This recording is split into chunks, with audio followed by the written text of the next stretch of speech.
yang memang salah satu tujuannya memang kita didesain sebetulnya untuk yang gak pintar-pintar ya, punten, karena walaupun iya tetap ada belajar, cuman didesain untuk gimana caranya orang itu pengen naik tangga.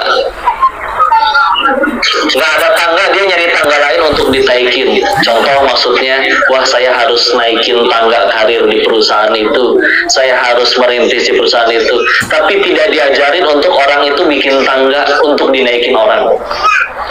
Jadi biar gimana, kalaupun pinter tetap yang dihasilkan ya walaupun tidak jadi dosa ya, tapi pekerja aja sudah dia, bukan kreator, bukan yang sifatnya menciptakan. Yang penting kamu bisa jadi peluru yang baik, udah gitu aja ya.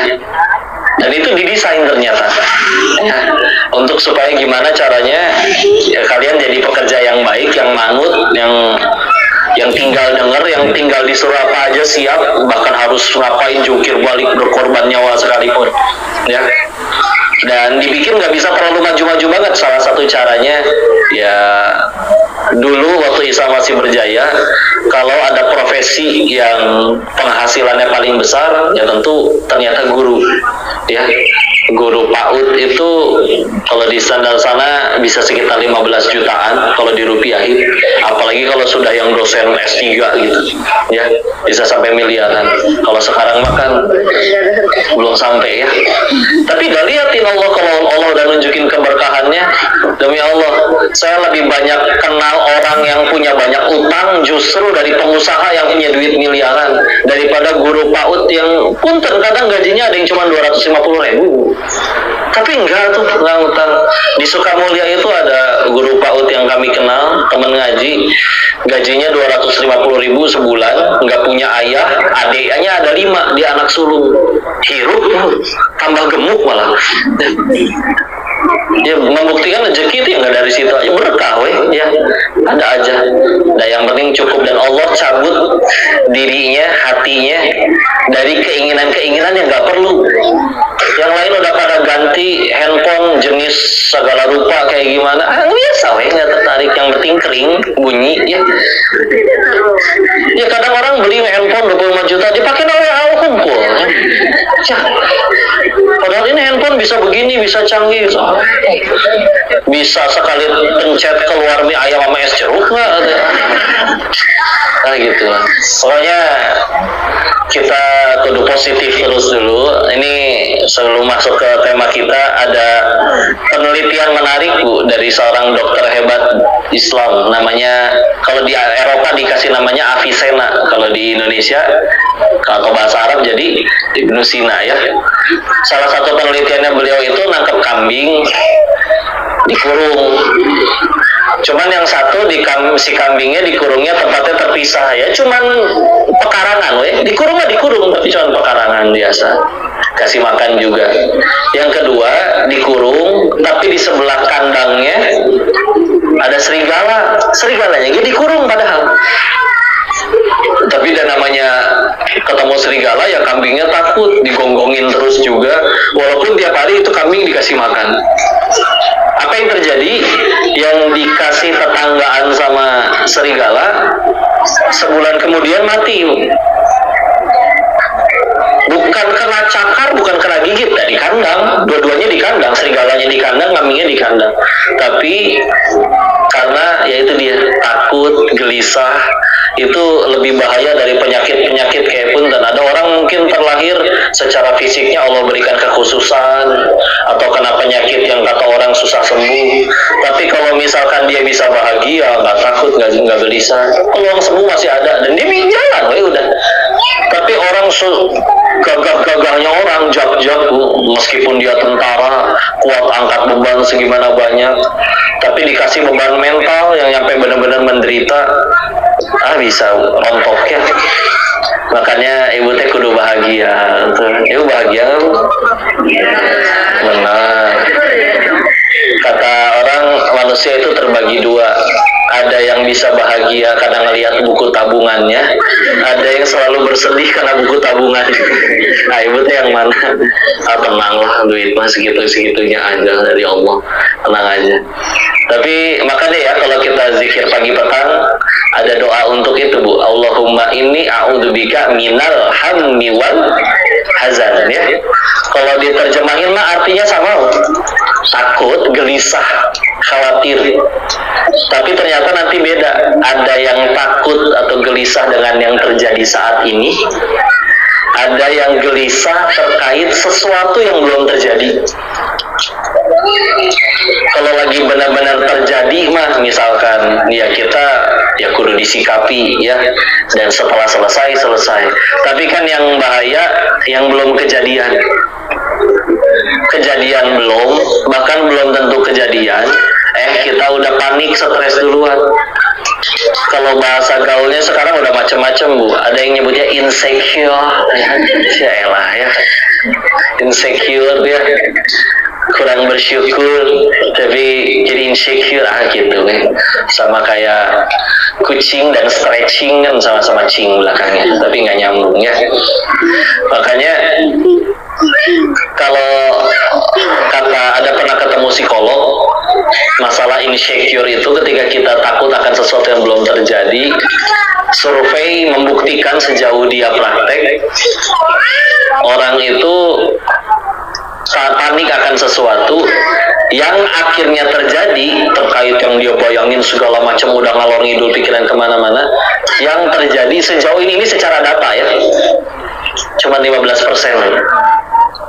Kayak misalkan, aduh nanti uang sekolah gimana, aduh nanti dolar naik gimana, punten we tanya, ini adik-adik yang TK, Dek, kemarin tahu pemilu gak? Nggak tahu ya. Yang jadi presiden teh yang menang siapa kemarin teh? Hah? Aska. Ya. Nggak, mereka mah pun ya Bu ya, jatuhnya nggak mikirin. Dek, tahu nggak kalau misalkan yang salah satu atau yang kedua atau yang ketiga yang menang katanya nanti dolar naik, peduli nggak dolar naik? Nah, bodoh amat. Ya, nanti kebijakan naon deh ya tanya. Tapi kalau ditanya, adek makan nggak setiap hari? Makan, kan belum bisa kerja, belum punya ijazah, tapi makan tiap hari. Nah, makan, ada ya rezeki mah. Karena jadi kita yang penting ya tenang dulu. Sama kayak orang tenggelam, yang bikin orang tenggelam sampai mati itu kan sebetulnya paniknya. Ya. Padahal kita punya pelampung terbaik natural dari Allah. Kalau tenggelam, memungkinkan ambil napas sekali aja sebesar sebanyak-banyaknya. Pelampung, paru-paru itu bakal jadi pelampung. Ketika paru-paru penuh, kita mau berenang, ambil napas, paru-paru penuh, berenang nggak bisa, Bu, susah, Bu. Karena nggak naik lagi, ya. Untuk nyampe nyelam ke bawah susah. Tapi kan, udah panik, udah kok kelojotan, udah kayak gimana, ya. Sampai akhirnya malah jadi bahaya, ya. Tapi bisa lah, ya. Kita kalau udah ngelihat sesuatunya pakai kacamata iman, Allah pertemukan juga ada kama-kala Rasulullah SAW bersabda yang maknanya bahwa jiwa itu akan bertemu dengan yang sefrekuensi kalau misalkan diartiin, ya. Kalau kitanya positif terus ketemunya nanti sama yang positif lagi. Kita sukanya ya, bahkan yang sukanya main bola ya gabungnya nanti nyarinya sama yang suka main bola juga. Jadi tergantung ngelihatnya. Karena pernah ada yang nanya ke Buya Hamka, saya pernah ke Arab Saudi, masih ada tuh katanya tempat-tempat yang tidak baik atau perempuan yang pakaiannya terbuka. Dijawab oleh Buya Hamka, saya ke Amerika ketemunya orang-orang baik, orang pada ngaji, ada tempat sholat, soleh-soleh. Yang bener aja ini Amerika, Bung. Ya benar memang Amerika, tapi ya saya nyari sesuai yang saya pengen cari, udah. Ketika pikiran kitanya bagus, ngelihat orang, kata orang buruk, kita cari bagusnya, nggak sibuk sama yang buruknya, dan buruknya nggak bikin kita takut, panik, gelisah. Ya. Tapi kalau emang kitanya kepikirannya selalu yang buruk-buruk, ada orang mau niat baik juga, panik, pasti ada maunya nih orang niat baik, gelisah sendiri, panik sendiri. Ya, sebagaimana bunga, sebagaimana lebah sibuk terus mencari bunga, sebagaimana lalat juga sibuk terus mencari sampah. Lalat ditangkap, taruh kebun bunga, enggak, pergi lagi Bu nyari tong sampah. Ya. Lebah ditangkap, ditaruh di tempat sampah, pergi lagi nyari bunga juga. Ya, tinggal kita ya mau gimana ya. Ada seorang anak waktu itu bilang ke mamanya, "Mak, saya nggak mau ke masjid lagi." Kenapa deh? Ah, di masjid taunya tempat ibadah, ada bapak-bapak yang pada gibah. Udah gitu waktunya sholat atau pengajian ada misalkan yang malah sibuk dengan gadgetnya sendiri misalkan. Ya, udah gitu kata ibunya, ya udah gini deh, tetap ke masjid lagi, tapi ibu kasih tugas sekali aja. Gimana mah? Ya besok nyampe masjid, di situ ambil air, kan ada dispensernya ya. Penuhin gelas, penuh itu gelas. Tolong kamu keliling masjid, nanti ibu tunggu di pojok masjid belah sana. Tugasnya satu, nggak boleh airnya tumpah satu tetes pun, meskipun gelasnya penuh. Oh, gampang Bu, siap. Dia ke masjid, beres sholat segala macam, ambil air penuh, jalan pelan-pelan. Orang nyapa, orang apa, udah anteng, ini nggak boleh tumpah ya. Akhirnya nyampe ke ujung ketemunya, Bu, nggak ada yang tumpah sedikit pun. Ibunya nanya, nah bagus deh. Sekarang ibu tanya, tadi di masjid ada yang ngelihat nggak bapak-bapak yang pada gibah? Nggak tahu ya, kan sibuk. Gimana caranya biar airnya nggak tumpah? Ade juga lihatnya ada bapak-bapak yang waktunya sholat, waktunya pengajian malah sibuk main handphone. Nggak tahu Bu, kan lagi ngeliatin air biar nggak tumpah. Ya gitu, ya sama. Kalau kamu fokus sama tujuan kamu nggak akan sempat mikirin kurang-kurangnya atau jahatnya orang lain. Jangan sampai kekepoanmu dan kepanikanmu mikirin kurang buruk jahatnya orang lain membuat kamu terhalang dari potensi kamu yang sebenarnya. So, sing fokus, ya, sing fokus bismillah. Waktunya main, waktunya belajar, waktunya kumpul sama teman-teman istilah. Ya, udah gak usah mikirin orang gimana. Alhamdulillah kita meninggal nggak ditanya kelakuan orang lain juga. Ya, kalau bentuknya nasihat, kritik, mangga silakan kalau mau bangun didengerin. Tapi kalau cuma julitan netizen, udah ya, udah. Jangan. Kadang masalah itu dimulai ketika kita kepo, suami saya chattingan sama siapa ya, dibongkar semua, dicari ya.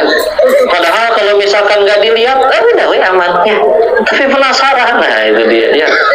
Kayak film horor teh aneh, udah jelas di situ teh pintu gerak sendiri, ada sesuatu disamperin ku saya tahu ya. Udah tinggalkan atau ya. Ya kalau filmnya kayak gitu 5 menit habis ya. Nah, akan lanjut ya. Nah, bismillah Bu, kita mau bentar lagi bulan Ramadan ya. Salah satu rezeki paling besar kita hidup adalah ketemu bulan Ramadan. Kita akan bahas tentang yang memotivasi kita biar ketemu bulan Ramadan, yang mungkin sebagian udah sering pernah atau didengar, tapi wisilah supaya tambah khatam ya. Salah satu yang paling saya suka ini dari sahabat Thalhah bin Ubaidillah. Nah, ini nanti ke adik-adik juga bisa diceritain ya. Suatu ketika beliau melihat ada 2 orang masuk Islam ya. Nah, tapi ibadahnya benar-benar sama lah, emang sohib ini 2. Kualitas dan kuantitas sholatnya sama, sedekahnya sama, berjuang ikut ke medan perangnya sama. Bedanya cuma satu. Yang satu wafatnya lebih dahulu di medan perang, tubuh penuh luka. Yang satu lagi umurnya lebih panjang 1 tahun, tapi meninggalnya di kasur hangat di rumahnya. Enggak dalam keadaan dipukul, dilukai, enggak. Kasur hangat, nyaman. Suatu ketika Thalhah bin Ubaidillah bermimpi lagi berada di depan pintu surga. Dan pintu surga itu dari dalamnya memanggil-manggil siapa orang yang akan ke dalamnya. Ternyata yang dipanggil lebih dahulu malah sahabat yang di kasur hangat tadi, lagi tertidur, wafatnya tidak dalam keadaan berjuang di medan perang ya. Baru selanjutnya yang wafat setahun lebih awal yang sedang berjuang di medan perang. Bingung kan? Padahal seharusnya kan syahid itu husnul khotimah, itu masuk surganya tanpa hisab. Kok bisa-bisanya kesusul? ternyata ketika bangun karena penasaran datengin Rasulullah Sallallahu Alaihi Wasallam, pengen tanya, Rasulullah saya mimpi kayak gini loh, ini kenapa ya, kok bisa-bisanya ya. Akhirnya dijawab oleh Rasul, bukankah engkau tahu sahabat yang satunya itu hidup setahun lebih lama? Karena ia hidup setahun lebih lama, ia sempat bertemu dengan bulan Ramadan dan beribadah di dalamnya. Dan pahala yang dia dapat dari ibadah di bulan Ramadan mengalahkan orang yang tadi wafat di medan perang, tapi memang tidak diceritakan dia sempat ketemu bulan Ramadan. Dan punten ya, jujur kita pengen dapat syahid, pengen dapat husnul khotimah, kalau mau jujur dah kumaha, mau ikut ke Palestina, paspor belum punya misalkan ya, masuk ke sana juga belum tentu bisa, pegang senjata juga kan ya nggak ngerti gimana caranya, yang ada bisa jadi malah ngebebanin pejuang-pejuang di sana. Kita pengen berjuang, nggak tahu gimana caranya. Tapi ternyata cita-cita kita yang tetap pengen ke surga, Allah izinin kita ketemu sama bulan Ramadan. Bisa ikut puasa, bisa ikut taraweh, dijaga sholatnya, mulai dekat sama Al-Quran di bulan Ramadan. Tinggal mudah-mudahan nggak cuma di bulan Ramadan aja ya. Bismillah, ya Allah. Mudah-mudahan ini jalannya. Karena satu hal yang kita yakini, kalau Allah emang udah benci sama kita, kesal sama kita gara-gara kelakuan kitanya, mudah bagi Allah membuat kita nggak nyampe ke bulan Ramadan. Ya, nggak ketemu gitu. Kayak kalau orang-orang tua zaman dulu teh suka bercanda, jangan lari-larian, jangan naik-naik ke pohon ke tempat tinggi karena bentar lagi Ramadan takut nggak nyampe cenah teh. Dulu mah suka ada yang ngingetin gitu, karena emang iya ada gampang bagi Allah ya. Dan karena nggak perlu sakit, nggak perlu tua. Ingat waktu SMA kelas 2 ada teman kemarin masih sehat-sehatnya olahraga bareng, tahu-tahu sorenya dapat info, ya udahan hidupnya. Kenapa? Kesel aku. Beneran, kalau Allah udah mau ambil, jadi kayak dia baru bangun tidur, udah gitu nggak enak badan, ngambillah obat, nggak tahu vitamin, pokoknya entah gimana nyangkut air teh, pas nyari dispenser teh habis. Ya emang kata Allah udah ada umurnya sih, udah segitu aja, jadi nggak bisa napas, tersedak ya kalau bahasa ininya mah ya bahasa ininya mah kan ya kesel ya. Tapi ya udahlah kayak gitu, udah takdirnya, karena toh yang penting mudah-mudahan mah husnul khotimah ya. Nah, husnul khotimah kan bukan bicara mati karena apa, betul, tapi mati sedang apa, beda ya. Kalau mati karena apa, kok matinya karena apa, COVID, waduh kasihan, tapi sedang apa, sedang sujud rakaat terakhir, aman, bagus, alhamdulillah ya, lagi ngimamin, lagi sujud, wow, Masya Allah ya, lagi baca Quran. Ada lagi misalkan kok meninggalnya di masjid, keren banget, lagi ngapain, lagi nyolong speaker, jatuh ketiban ya nggak jadi keren kan ya. Makanya sibuk lakuin yang baik aja ya. Kita sering diingetin kalau lagi baca-baca kitab hadis ya, bahwa ada orang yang diriwayatkan, seingat saya ini dari hadis riwayat Imam At-Tirmidzi, orang yang diingatkan seumur hidupnya bahagia, nggak pernah ngerasain yang nggak enak, dicelupkan ke neraka walau sejenak saja, lalu dikeluarkan, dan dia akan berkata, aku nggak pernah merasakan nikmat sama sekali. Dan diganti orang yang seumur hidupnya ada masalah, terus suka kurang ekonomi, kurang kasih sayang, ya selalu ada masalah, lalu dia dicelupkan ke surga barang sejenak saja, lalu keluar lagi dan dia akan berkata, aku nggak pernah bertemu kepahitan sama sekali. Saking nikmatnya, saking enaknya. Saya ngejarin di kitab Az-Zuhudnya Imam Ahmad juga, seingat saya ada kutipan dari Amr bin As, sahabat Nabi radhiyallahu anhu, menyebutkan kalau orang tahu segimana perihnya neraka itu, dia akan berteriak sampai putus jakunnya ya, kayak tenggorokannya. Kita ngebayangin ya Allah, misalkan kita ibu teh diculik, ditaruh dalam suatu ruangan, penjahatnya pengen jahatin ibu, itu kan ngejerit sejadi-jadinya. Udah gitu ternyata di situ ada orang-orang yang kita sayang dipukul juga, dijahatin, itu kan jangan, tolong ngejerit, tidak gitu ya. Tapi segitu nggak nyampe bikin tenggorokan terputus gitu ya. Nah kalau misalkan itu sampai kayak begitu, berarti mengerikan apa ya, karena nggak bisa kebayang ya.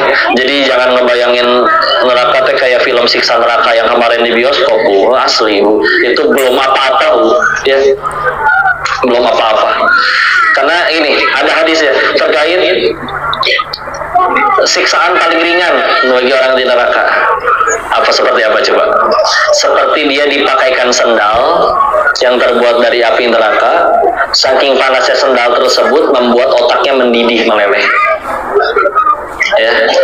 Dan di riwayat yang lain disebutkan kematian itu dipanggil oleh Allah dan dia dibunuh, dimatikan, sehingga akhirnya dihubungkan mulai hari ini tidak ada lagi yang namanya kematian, sehingga orang yang masuk surga ngerasa bahagia banget karena nggak akan putus-putus nikmatnya, dan orang yang masuk surga semakin putus asa karena berarti orang kan berasa ngantuk kalau udah mati kan udah selesai, nggak akan bersiksa lagi. Oh nggak ada, kamu bakal utuh lagi, mulai lagi dari awal ya.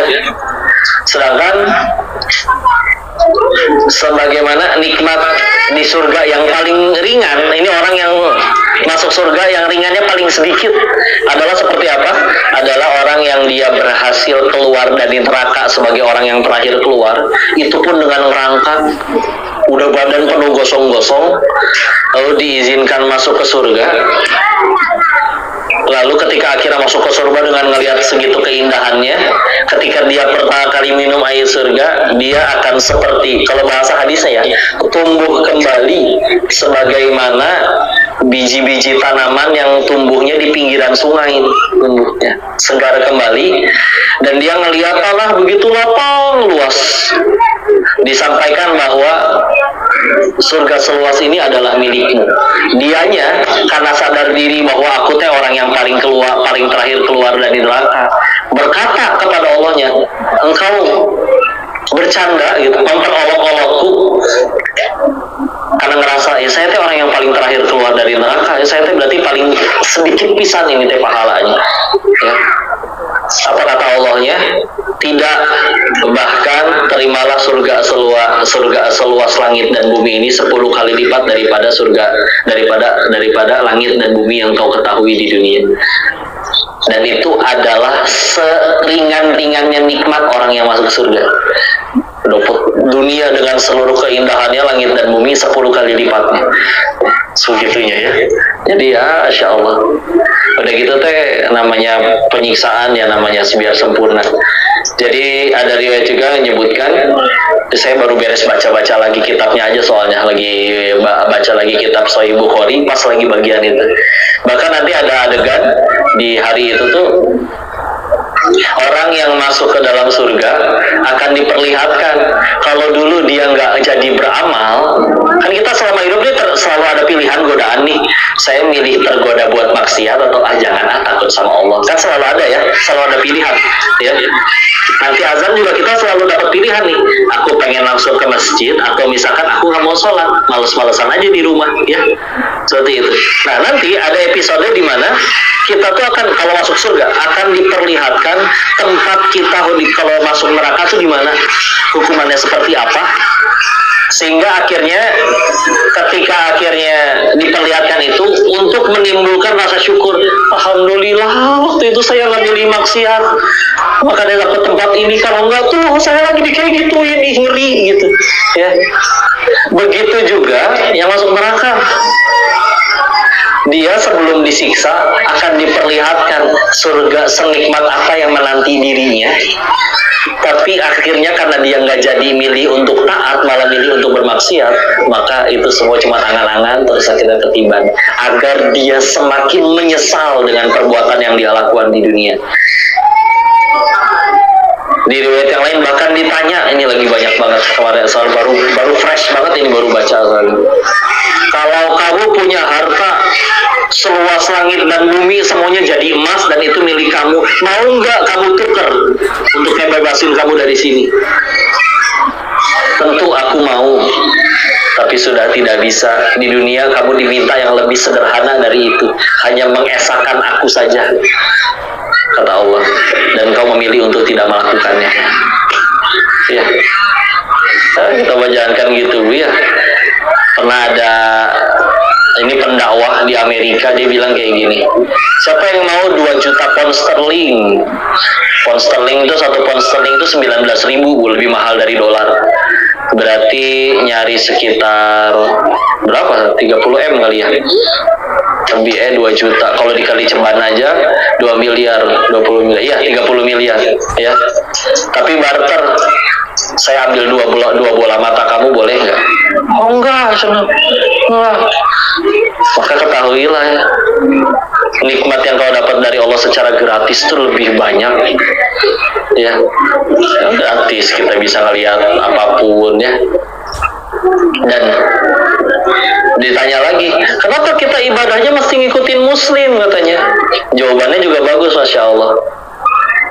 Kalau kita pengen ngasih kado ke orang tua, ke ibu kandung gitu, kita ngasih kadonya apa? Yang si ibu suka atau yang saya suka? Iya dong, kan yang ulang tahun si ibu. Yang pengen disenengin siapa? Ibu, iya. Ya sama, ketika kita pengen beribadah mensyukuri nikmat Allah, masa pakai cara kita? Ya cara Allah tuh yang disukain. Ya, sama kayak kita ngasih kado aja kita ngalah kan? Kira beliin makanan kita sukanya misalkan pedes sama asin, tapi karena tahu ibu kita nggak suka pedes asin, pas beli bakso teh misalkan, Pak nggak usah digaremin misalkan, atau nggak usah disambelin. Padahal kita tinggal doyan kalau nggak pakai sambal, tapi karena kita tahu ibu sukanya yang tidak pedas misalkan, ya kan? Ya gitu ya, masuk akal itu. Ya, Masya Allah. Itu sebagian kisah ya. Jadi kita mudah-mudahan nyampe umurnya bulan Ramadan, sehingga mudah-mudahan bisa beramal ya. Di kesempatan yang lain kan Nabi sampai berkata ketika mau naik mimbar, bilang amin 3 kali ya. Ini udah lewat zaman kampanye kan ya. Jadi ya, amin, amin, amin gitu ya. Ya kan sahabatnya bertanya kan, apa yang kau aminkan? Oh, tadi Jibril datang dan berdoa. Sungguh rugi orang yang mendapati. Kalau susunannya acak, punten ya. Yang saya ingat dari hadis ini aja. Yang pertama, siapa yang mendapati orang tuanya berada pada kepengurusannya, terus itu gagal mengantarkannya ke surga, dia sungguh rugi. Ya. 1, amin. Yang kedua, siapa yang mendapati namamu disebut Muhammad, lalu dia tidak bersolawat atasmu, minimal kita kalau nama Rasul disebut kan ucap ya, sallallahu alaihi wasallam ya, tasalli alaihi ya, maka sungguh dia juga yang merugi. Yang terakhir, siapa yang mendapati dirinya bertemu dengan bulan Ramadan, lalu keluar dari bulan Ramadan dalam keadaan dosanya tidak terampuni seluruhnya, sungguh dia juga orang yang rugi. Nah, ibarat ini bulan paling obral ampunan. Kalau misalkan mungkin ada dosa kita yang terlampau parah sampai di 11 bulan lainnya tuh nggak bisa nggak bisa diampuni. Kalau Allah izinin kita nyampe Ramadan, pertanda kamu bakal diampuni. Kenapa? Ya karena tadi kalau Allah emang udah nggak ada niat nyampunin, nggak usah nyampein ke bulan Ramadan udah dibikin selesai, nggak nyampe 1 hari sebelum besok mulai pada sahur, ya sakit lah, ya apalah, ya nyebrang terjadi sesuatu lah. Mudah banget bagi Allah. Jadi penuh banget ampunan. Jadi ya obral gimana sih ibu datang ke Matahari, Elos ya, semua barang diskon 99%, nggak mau pulang ibu ya, asli ya, lagi nggak bawa duit bisa minjem dulu, cepetan nanti saya ganti. Iya kan, demi ya nggak, karena tahu lagi kapan lagi misalkan harga 100.000 dijual cuma 1.000 ya nggak, ya saking rebutannya akhirnya terjadi jambak-jambakan di situ biasa ya. Dan ya gitulah orang jualan, Masya Allah. Di online juga kadang dikasih tahu, ini masa jual iPhone cuman 1.000 tapi rebutannya jutaan orang, yang menang cuma 1. Iya bisa cuma udah handphonenya lemot ya, mau duel Aduh, yang flash sale susah ya. Jadi bahas gitu kan. Ya, alhamdulillah tinggal kita harus siapin Ramadan. Sebagaimana ingat, kalau namanya pelari olimpiade itu persiapannya nggak cuma olimpiade, orang mau jadi pemain bola apa segala, olimpiadenya, kejuaraannya, World Cup itu Piala Dunia cuma sebulan, tapi untuk nyampe ke momen yang sebulan 4 tahun sekali itu, itu kan banyak persiapannya. Apalagi atlet-atlet yang kalau misalkan lombanya sebentar, lempar lembing, sekali lempar udah ya, nggak pertandingan tuh nggak nyampe berjam-jam gitu ya, nggak kayak tenis lama, nggak kayak sepak bola lama ya. Latihannya, masya Allah kan ya, bisa berapa bulan sebelumnya, nyampe ada camp persiapan pelatihan khusus ya untuk itu. Makanya kalau kita perhatikan, bulan di mana Rasul berpuasa paling banyak selain bulan Ramadan ternyata adalah di bulan disempurnakan ya. Padahal dari subuh ke isya tidur ya. Tapi kalau dia sholat subuh berjamaah di masjid, masya Allah ya. Dan waktu yang dihabiskan menunggu waktu sholat di masjid dianggap seperti engkau sedang sholat. Alhamdulillah masjid kita di bawah komatnya lama. Masya Allah. Jadi sambil nunggu sebelah misalkan baru datang, karena kalau di masjid yang dekat rumah yang di Sukmo beres azan, orang sholat sunat 2 rakaat, di celingak-celinguk udah pada sholat beres 2 rakaat, berarti kan sekitar 3 menitan langsung komat. Jadi kalau misalkan baru wudunya pas lagi azan, mau kabur lah ikut jemaah, ikut takbiratul ihram pertama. Sini mah alhamdulillah ya. Apalagi kalau subuh 15 menit kemudian baru ikomat ya. Jadi kalau kita ikut nungguin di situ, insya Allah ya. Dan kalau di luar negeri ternyata malah lebih ini lagi, ada yang setengah jam nunggu komat. Bahkan ada yang azannya ditundanya sampai setengah jam. Di Turki kayak kemarin, udah mah azan subuhnya 6:30, wah ibu puas banget lah itu mah ya. Teh Yunda juga cocok banget ditinggal di sini ya. Azan subuhnya 6:30. Jadi bangun jam 6 udah belum telat salat subuh ya. 6:30. Nah ternyata di sana ada kebijakan kalau sholat subuh azannya sengaja diundur jadi jam 7. Lebih ngaret lagi ya. Jadi baru sholat berjamaahnya teh di masjidnya baru diadain jam 7 ya. Ya mungkin kalau pas lagi musim dingin aja benernya tiris ya. Tapi ya alhamdulillah. Padahal kalau kita terbiasa di sini, pergi ke Surabaya itu juga kaget kan, karena azannya lebih cepat. Lebih nyantai lagi pergi ke tempatnya Ustaz Haikal ke Aceh, lebih kendor lagi itu. Bangun jam 5 teh masih bisa tahajud tuh, karena azannya 5:30 subuhnya ya. Tapi padahal sama-sama WIB. Itu alhamdulillah, kita jangan sia-siain di kerinduan kepada bulan Ramadan, diajak persiapan adik-adik mulai belajar puasa ya, dari subuh sampai lapar dulu ya. Mau sampai 8:30 nggak apa-apa, mau sampai zuhur nggak apa-apa, beneran. Dan sebelum saya ke sesi tanya jawab, saya pengen bahas tentang keutamaan laparnya ya. Itu bahkan kalau ada yang pernah khatamin kitab Riyadhus Shalihin Imam Nawawi, itu di situ ada bahasan tentang lapar khusus. Salah satu bahasannya adalah ada sahabat Nabi, di sebagian riwayat menyebutkan itu salah satunya Abu Hurairah radhiyallahu anhu, lagi sholat pingsan, dikira orang teh gila. Dan kalau di zaman itu kalau ada orang gila terus pingsan, salah satu terapi yang mereka tahu di Arab jahiliyah, diinjek-injek kepalanya. Diinjek-injek ya orang-orang ya. Ketika bangun ditanya, kenapa kamu pingsan? Aku lapar katanya. Coba lapar sampai pingsan. Apa komentar Nabi ngelihat sahabat lagi sholat pingsan saking kelaparannya? Beliau menjawab, kalau orang itu tahu surga senikmat apa yang menanti dirinya karena menahan laparnya, niscaya dia pengen lebih lapar lagi daripada itu. Jadi lapar di zaman itu tuh bukan kayak yang sesuatu yang benar-benar ditakuti, aku nggak boleh lapar. aku nggak boleh lapar.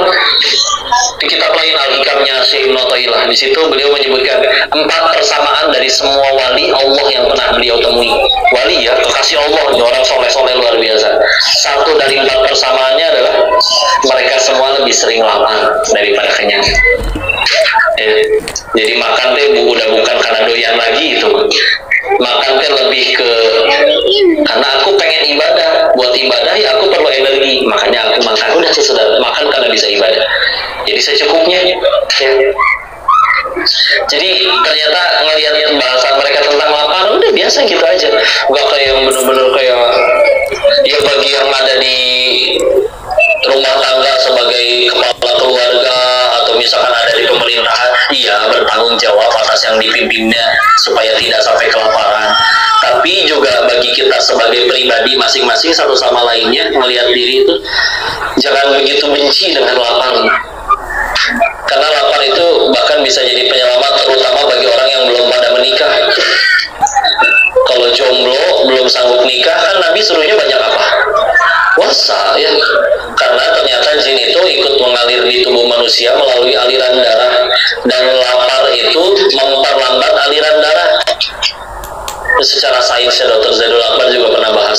Sehingga puntenlah laki-laki dihadapkan pada 2 pilihan, satu lawan jenis, satu tukang nasi goreng lagi masak, ini wangi bisa teh, dan dia dalam keadaan lapar banget, ini 5 menit lagi nggak makan mati kelaparan, dijamin nggak akan milih perempuan, pasti nasi goreng dulu.